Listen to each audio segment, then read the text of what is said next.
What's going on, family? Happy to have y'all back here in the shed. As always, I am Anthony DeRosa, alongside here with Vince Batula, Dale Roloff, and the Kevin Vanderveer. And we are happy to have y'all back for episode number 12 of Podcast2MyLife. It has been a little over a week now, probably the absolute longest week of my life, since the Sixers lost a close Game 7 to the Atlanta Hawks, led by pussy-ass Trae Young. Now, me and my good friend Vince and Kevin here, we happened to be at Game 7. I went there with my family for Father's Day, had an absolute great time until probably the last 5 minutes of the game, where I was rendered speechless by Kevin Huter fucking rickrolling the entire stadium, 28 points out of his ass out of nowhere. I could not believe that game. I didn't even know that guy was before the game. Jake Huter? Jake Huter. No, it's Kevin. It is? Kevin Huter. It is? Disgrace to the It's name. Herder. Either way, fuck that guy. Don't know how he scored that much, dude. And he ruined my night. It really made me mad because, and even you guys could, account for this. All I was saying the couple of days before that game was literally all they have to do is hold Trae Young under 30 points and they win. That's all I was telling myself. They went ahead and pretty much shut him down until, the end of the game, and they still won. They had some random people, some bench fucking gingers step up and and rip the soul right out of Philly. I was not well after that game. I can't believe they lost. I went in that game thinking, there's no way. We bought the tickets because I was like, there's no way. We were confident as fuck. Game 7 in Philly, dude, and Wells Fargo. We already lost 2 at home, and I was like, there's just no way we're going to lose 3 at home. How crazy was the stadium? And they fucking did it.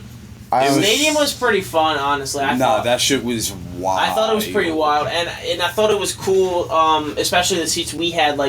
We were the opposite way of the logo, right? I think you guys texted me. We were on the we were on the bench side. Yeah, so we were by the players. We got to see the kind of the celebrity row. Oh, so we got to see Quavo was there, Meek was there. We got to see them. We got to see Mike Room was there. I remember Quavo was he's always acting out during the games, always standing up, going wild and shit.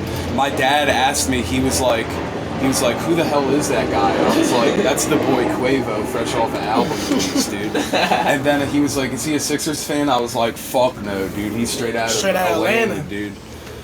But that game really had me thinking, because I've been through a lot of hard sports losses in my life and a lot of hard sports experiences watching live games in real life and even on TV, and not many of them were harder to deal with than that loss. That shit, just being at the game and everything, that shit really killed my vibe for a day or two. It straight up just killed the vibe.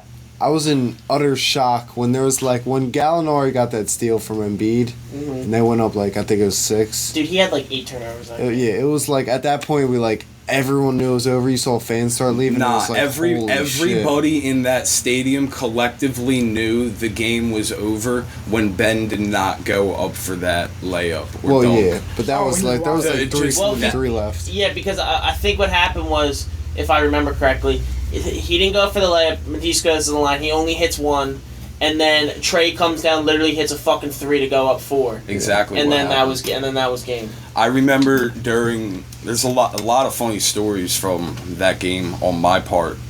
I remember like I said before, I sat with my family, and I thought they were not too far from me. So halfway through halftime, I was like, all right, I'm gonna go see my boys, see where they're sitting. And I'm I'm also gonna stop at the bathroom, and I'm also gonna get a beer. I totally forgot that the lines are so fucking long during halftime, bro.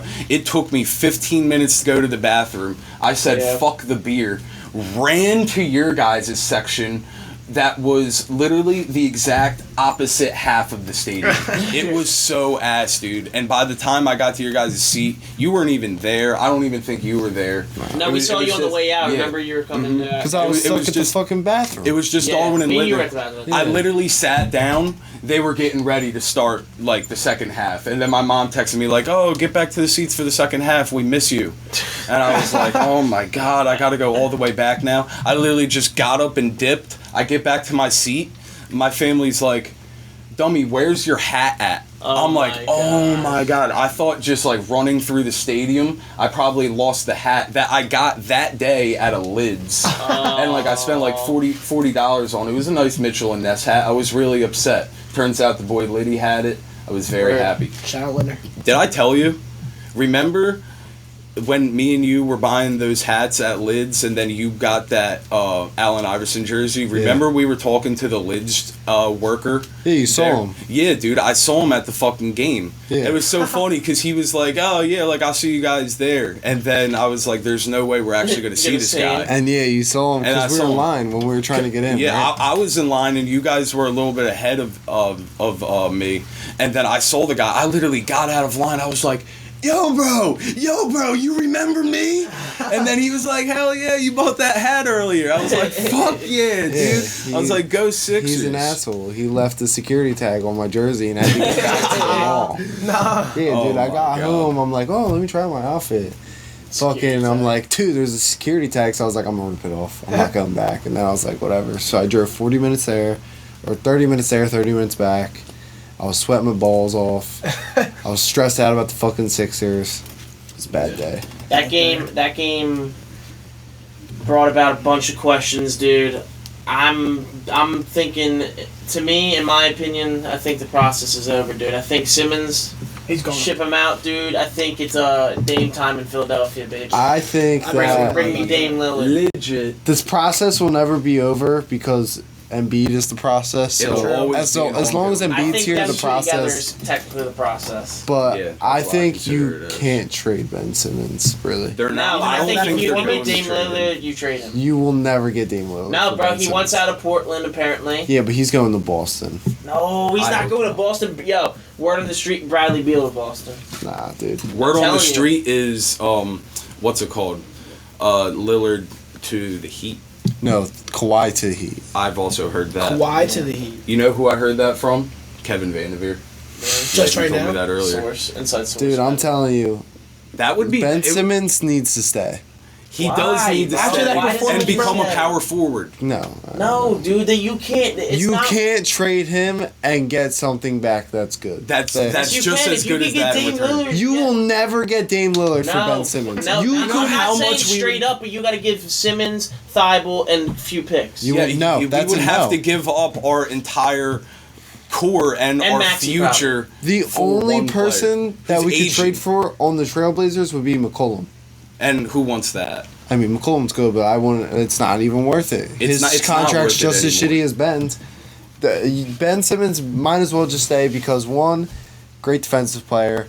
Two, his contract's too big. You move him, you're not getting anything in return that you need. It's pretty much the same thing as the Carson Wentz contract. We're going to be dealing with this for the next fucking 10 years, He has one... Like, you guys cash out, and then he has one bad season, and then everybody wants to lose their shit. Like, some players just have one bad season. I do believe he shot 34% in the playoffs. Like, that's a one-time thing. That's a one-time thing. It's a one-time thing, but you can't do that, dude. And especially the reports coming out saying he don't work hard enough in the offseason and shit like that. He don't work on his game enough. They just say that. Like, Philly media is the worst. He's a pretty boy. He cares too much about pussy, probably, dude. Maybe, dude. And video games, bro. He's always on fucking streaming. He's always streaming video games. Well, that's why he's going Zero Dark 30 mode with Doc this offseason. I hope, dude. Well, I don't even care if he doesn't shoot. He don't have to shoot, but he has to.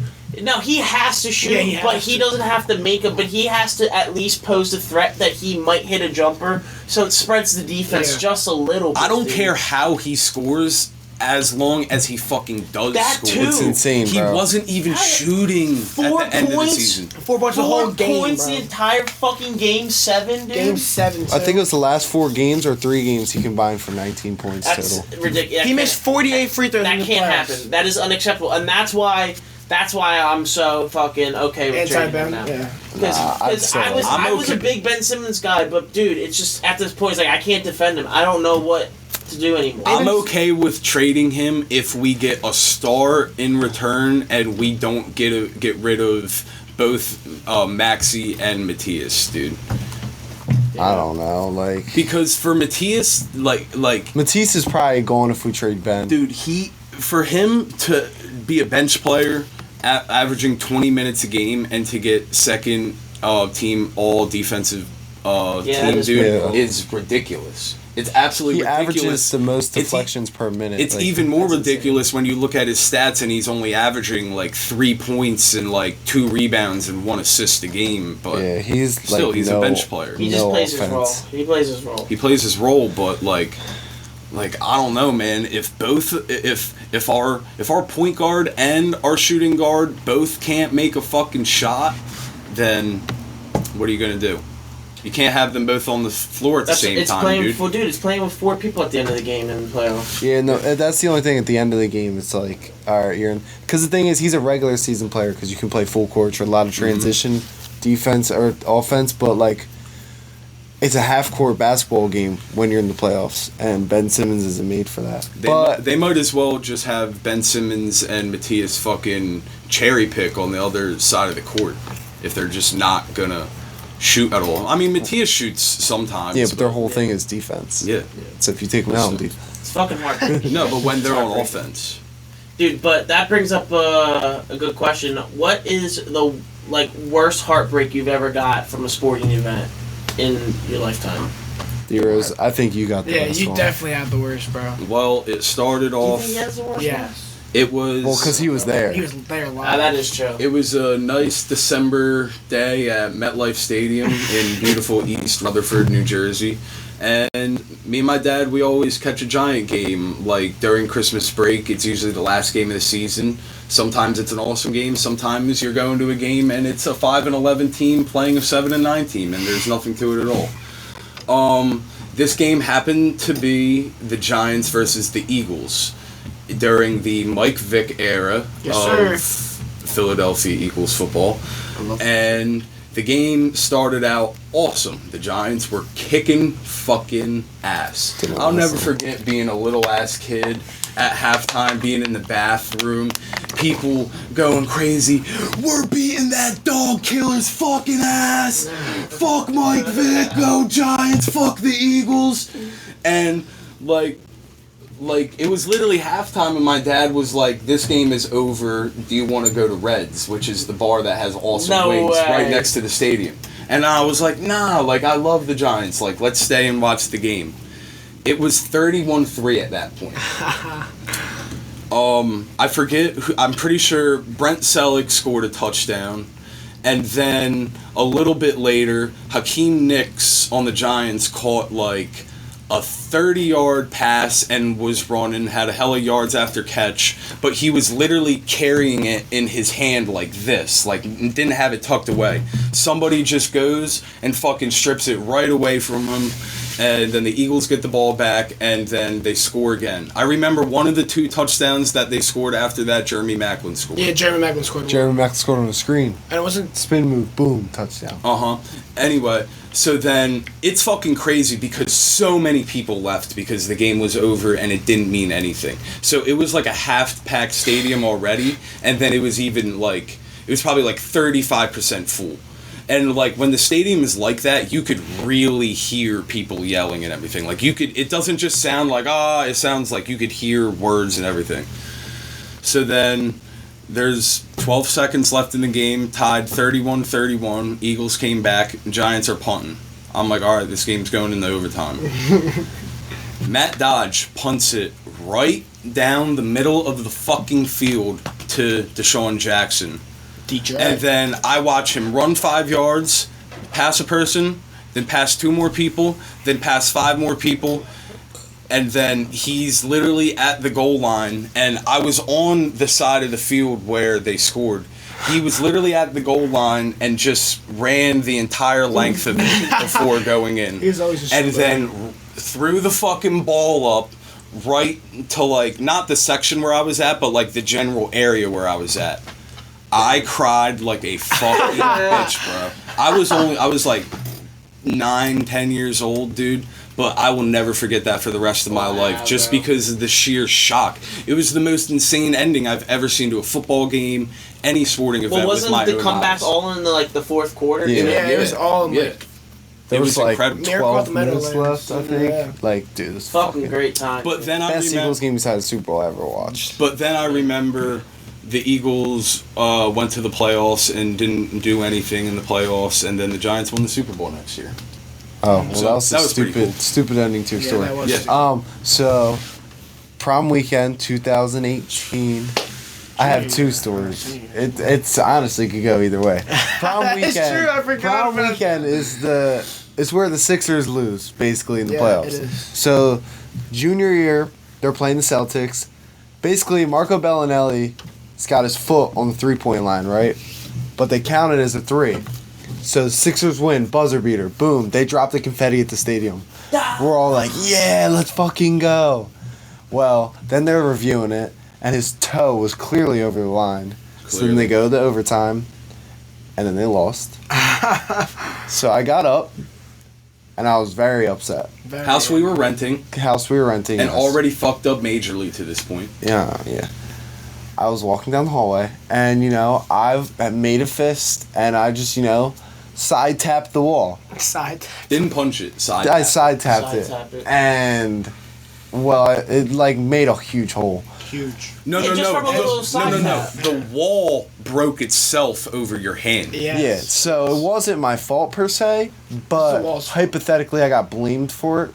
I don't know why. Everyone was mad at me. It wasn't your fault. It was Marco Bellinelli's fault. Yeah, so that's my thing. Like, it was the Sixers' fault. So that was, the worst experience until the next prom weekend. Until the next year. When the Sixers went to Game 7 against Toronto. Huge party. We're all down at prom weekend. We're at this house. We're all watching. I got my Sixers jersey on. Vibing hard. Dude, we're about to fucking party after this game. Jimmy Butler gets the steal, goes down the court, boom, makes a layup. We're going to overtime. Sixers got all the momentum. Crazy. Pass the ball on the Kawhi. He travels. No one wants to talk about that. And then, he just... It's the fucking luckiest bounce I've ever seen. 4 times. Craziest. I've never even seen that. I've never even seen that play recreational basketball, dude. Dude, I've never seen the ball. There was a magnet in the ball. I had four. It went 1, 2, 3, boom, boom. People also don't talk about. Joel was on his ass. Bro, dude, yeah, all in his he released that ball, I had to be at least 11 feet in the air. Because Joel's 7 foot, reaching, jumping. That shit was high as fuck. For him to make that shot was amazing. But, I just remember sitting there, watching it, boom, boom, boom, boom. Yeah. And I honestly sat there with, my mouth wide open for, 2 minutes. Vibes completely ruined. Killed the entire vibe of the entire weekend, dude. And it brings up another question, dude. What do you do when you experience some pain like that, dude? What do you I've been emotionally distraught this entire week, almost, dude. If it weren't for Italy winning, dude. If it weren't for Italy winning in the Euros and qualifying for the fucking quarterfinal, dude, I might not be here, bro. You'd be crying. It's been rough, dude. I might have had to skip the podcast this week, dude. It was fucking rough. Well, there's many different types of pain in this world, and sports pain is really weird because when you're a huge sports fan, it might something bad happening to your team or your favorite player might seem like the end of the world, but sometimes you just really got to take a step back and you're I am no better than somebody who's into World of Warcraft or Dungeons and Dragons right now, because I'm fucking fixated over something I have no control. I have no control over, and something that is not really my life at all. Well, it's kind of like a fairy tale life that I put myself into. Yeah, you like imagine yourself in there, like you don't even imagine the fucking players as real people. So that's over time, they're usually a team. Like I remember when the Giants, when the Eagles traded above the Giants to pick Devonta Smith. Like I was pissed. But then, like, over time, I have changed my ways a little bit with being a crazy sports fan. So all you got to do is just tone it down and just realize it's not the fucking end of the world. They're not paying you $100 million a year. It is true. You're just watching. It is. It's weird that like we can get so into. It's amazing. Invested. Like it's amazing. I get like sports really like, brings out those emotions in people and. Sometimes you just gotta fucking remember that these athletes are human too, because a lot of times, like, even when, like, Sixers fans are throwing shit at, like, Westbrook, and, like, yeah, like, fuck Westbrook, it's playoffs, like, I get the vibe, but you can't be throwing shit at the players. I totally understand why that kid threw that bottle at Kyrie. But the thing is, you would never see these people in person and be, like, disrespecting them, saying shit like that to their face. You would see them in person. Fairy tale world. Yeah, you would see them in person, be like, "Oh my god, can I get your autograph?" Like it's like they treat it like it's a zoo. Like they're fucking just animals, and they're just like fucking throwing food at them and shit. Fuck you. But like going back into pain and everything, like I did want to get into that a little, like on like a little more serious note, like not sporting wise, I feel like we have, there's so many problems and new problems in this world, especially with kids our age and everything. And a new problem that I just see is people just don't know how to deal with, like, adversity and pain and their problems, like, the right way anymore, dude. Like something bad happens to a person, and they immediately go and crawl into their bed and just sleep it out, just sleep their problems away, just keep on pushing it back.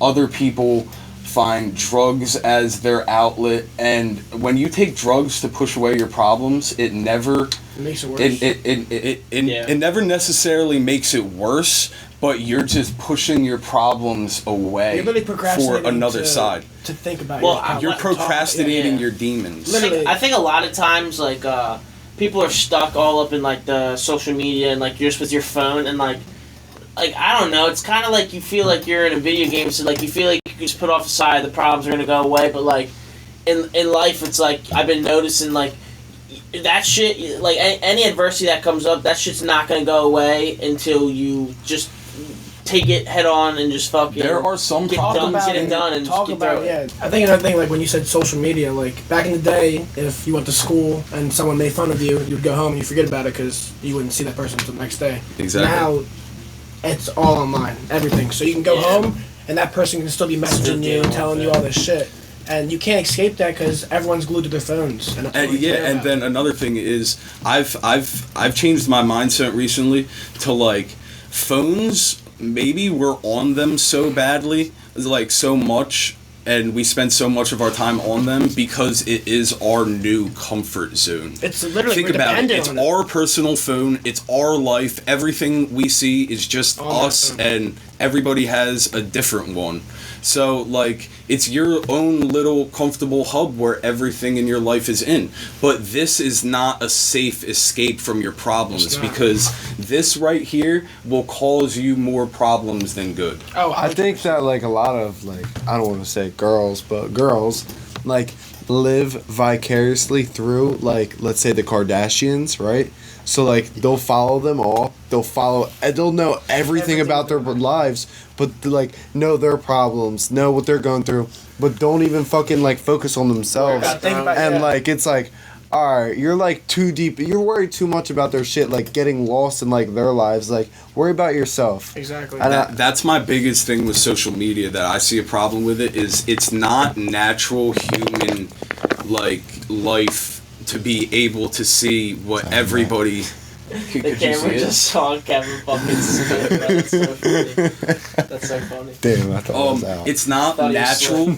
It's not natural to be able to see what all of your friends and family and people you even don't know to an extent are doing all day, every day. True. Comparing your lives to other people is never a good thing. Just live your fucking life, be your own person. I think that's the main reason I got rid of Instagram is because I'm like, at the end of the day, do I really fucking care what these people are doing? I think your best life and when you become when people are going to become the happiest in their lives is when you become happy with yourself and you really are comfortable in your skin and you know who you are as a person, because a lot of people it comes down to just insecurities, and that's why you're all on your phone all the time and all on social media. And I think it's caring about other people's lives. Yeah, and when you really just know all right, this is me, this is what I like to do. Okay, maybe I'm not the coolest guy, maybe I'm not going to all these parties, maybe I'm not living that type of life, but I know who I am, this is what I do, and I'm happy with myself. And I 100%. think that's the best point to be at in your life. And the quicker you can get to it, I think that's the more successful and the more happy you'll be. I think that comes a lot after high school too. It does. Because in high school it's all right, this kid's a fucking nerd.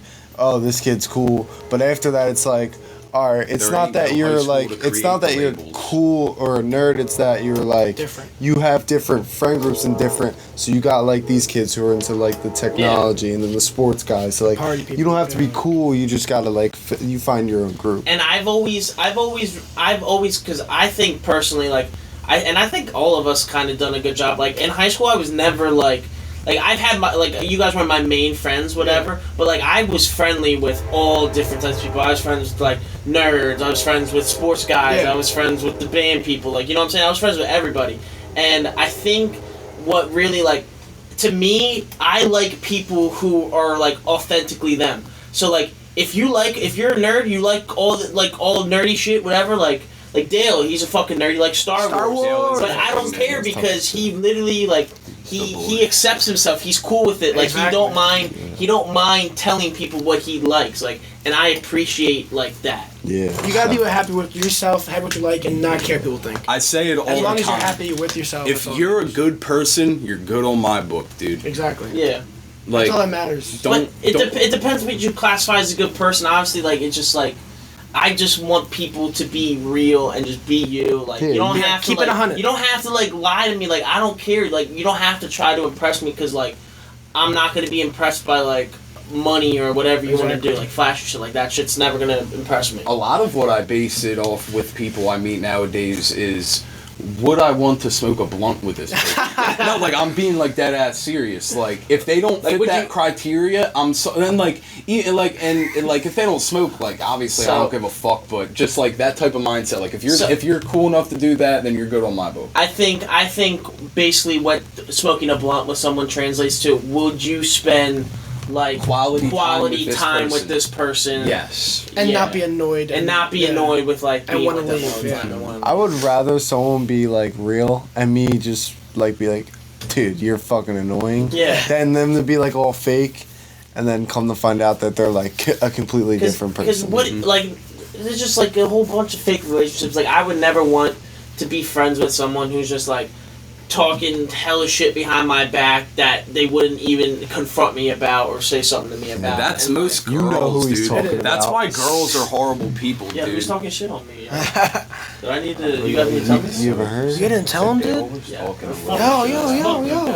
thought you were telling him after. Alright. He called you. Cut the episode. Yo, you brought out the W word on me, bro. We're gonna have to cut this one out. See you guys. Alright, bro. I'll see you guys. See you next week. Bye.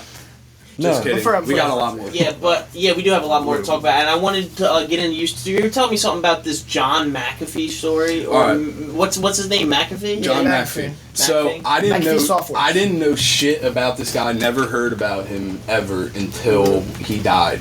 And so then I did a little bit of research about him. I jotted some notes down. And so basically, this guy is what we call a virologist. He basically just studies viruses. He studies viruses, but on the computer, not COVID shit like that. He's an antivirus software tycoon, is what I saw somebody say. like, did you guys know? Anytime you antivirus is on the computer. Yeah. Anytime you guys go on a computer, you guys ever see it's like a pop-up. It says McAfee. Yeah, it's on McAfee security. Like literally any of my computers in my house or any of my laptops, they have it. There's either McAfee or Norton. Those are two big names. Yeah. So this guy is like, he's like the real deal, even though he hasn't been with this company for a little bit. So this guy knows his shit when it comes to computers and software and antivirus software, malware, and shit, all that kind of shit. Okay, so everything. why is he so important? So not too long ago, his house was raided by the FBI, and he literally had no idea why. Like, he felt that it was just like, he just felt like it was like a show of force, invasion of privacy, and he was really pissed off by it. But he's like this big time, like, software engineer, so he has like a lot of like work with the government and everything like that. So he donated a bunch of like laptops and computers to the government. I don't know if he was either the FBI or the CIA or the NSA, whatever, but he donated a bunch of computers and shit with software, with spying software, like downloaded already into because it. he wanted to see what the fuck they were like on his ass for, because he had like no idea to this point. So it turns out that, I don't know if it's from information he found from the spying software he gave to the people, or other shit that he just found out on his own. But he said, and I don't know if it's confirmed, but other people have confirmed it, that he has over a terabyte of information on a flash drive, and the information all has to do with the COVID-19 virus and just like the government's part in it. I don't know what government, whether it's China or the United States, but it's a lot of sketchy shit that this guy knows about. And it was getting so bad for him that he started getting messages and phone calls like, delete all of it, stop what you're doing, or you're dead. Like, do not share any of this information or you're dead. Movie shit. Yeah, some like straight death threats and everything. He didn't know from what or anything. So he got in a little bit of trouble with the United States government for tax evasion out of anything. And he fled the country, and he went to Europe. He went to Spain. Did the dash. And Take a. And there he started posting on social media for all of his followers things like, I'm in a great state of mind right now. I've never been better in my life. Like, I've never contemplated suicide. I will never ever do anything like that. I would never harm myself in any way, shape, or form. Like, if it looks like I do it, like I kill myself, just know that it wasn't me who did it. So he put it out because he already knew that he might be hurt because of the information that he had. Yes. He was basically getting hunted down at that point, right? Alright, now think about this. What if he did that because he knew he was going to kill himself and he wanted to create this mess? So I already thought about that. I thought about that, and yes, that is. Why would he want to do that though? Just because to make why the not? government look bad. Well, who heard of John McAfee before today? I know John McAfee. Well, that's because you're a nerd. Anyway, so then We just talked about this. So then going into it, he even got a tattoo on his arm and posted it on his own social medias that it said "whacked" on it. He was like, just to clarify again, like, I would never harm myself in any way, shape, or form. If it looks like I committed suicide, if they make it out to look like I committed suicide, just know that somebody else did it to me. What does whacked mean? Like, whacked with a stick? I don't know. Like, if you I'll hit get you whacked for like, a brick. Like, that's some mob like, shit. Some Tony Soprano shit. basically assassins. Okay. So then, like, he was just posting all that shit, assuring people that he would never commit suicide. It's announced that he's being extradited back to the United States for like a hearing from Spain, because he's in a Spanish jail now at this point. Okay. Found dead in a Spanish jail by suicide. Wow. Same thing as Jeffrey Epstein. He died by suicide. I call it suicide. He got suicided.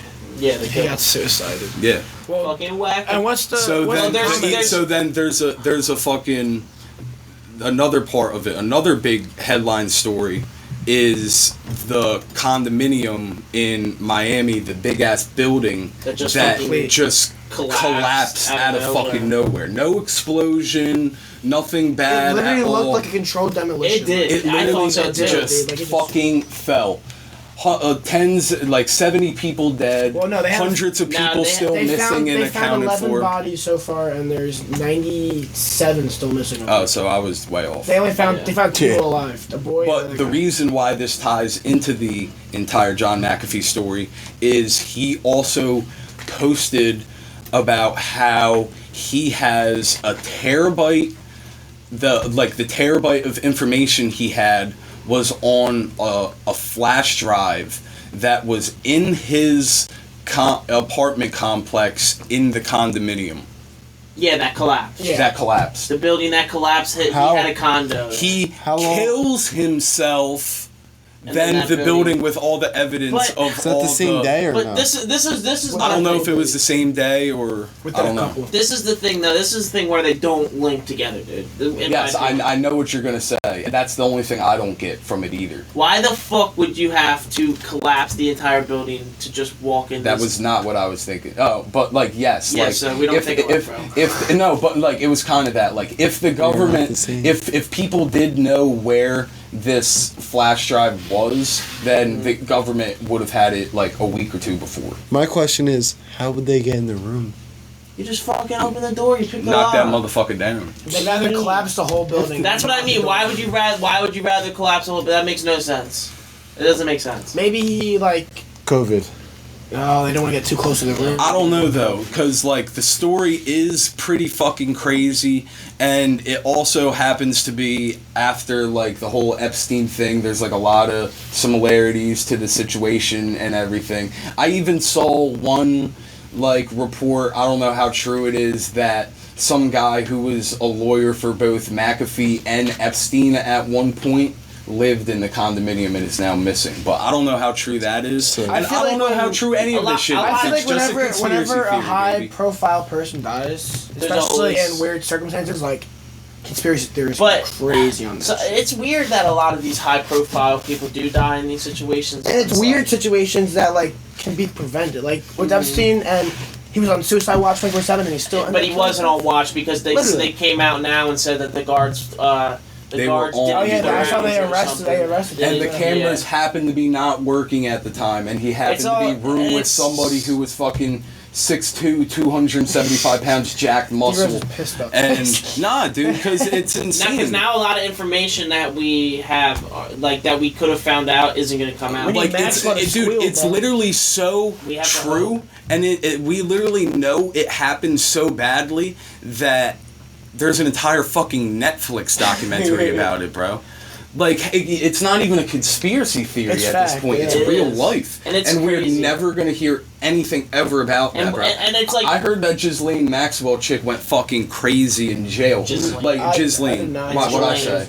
Ghislaine? No, you said Ghislaine, but it's Ghislaine. I've heard Ghislaine as well. Ghislaine. I thought it was like GH or whatever. But anyway, I've heard like she like refuses to clean up her cell, like doesn't flush her toilet or anything, and she's just a weird bitch. Game, dude. I don't probably. She's probably trying to play psycho. Fucking yeah. Once again, I watched this crazy documentary a couple days ago. I highly recommend it. It was on this YouTube channel called like Psychology something, but the title was "This is what somebody who is pretending to be crazy looks like." And it was a 45-minute documentary about Nicholas Cruz, the Parkland school shooter, bro. About how like he's really not crazy, and like that all the videos of the interrogation rooms he was in and everything, he's literally just pretending he's playing an act.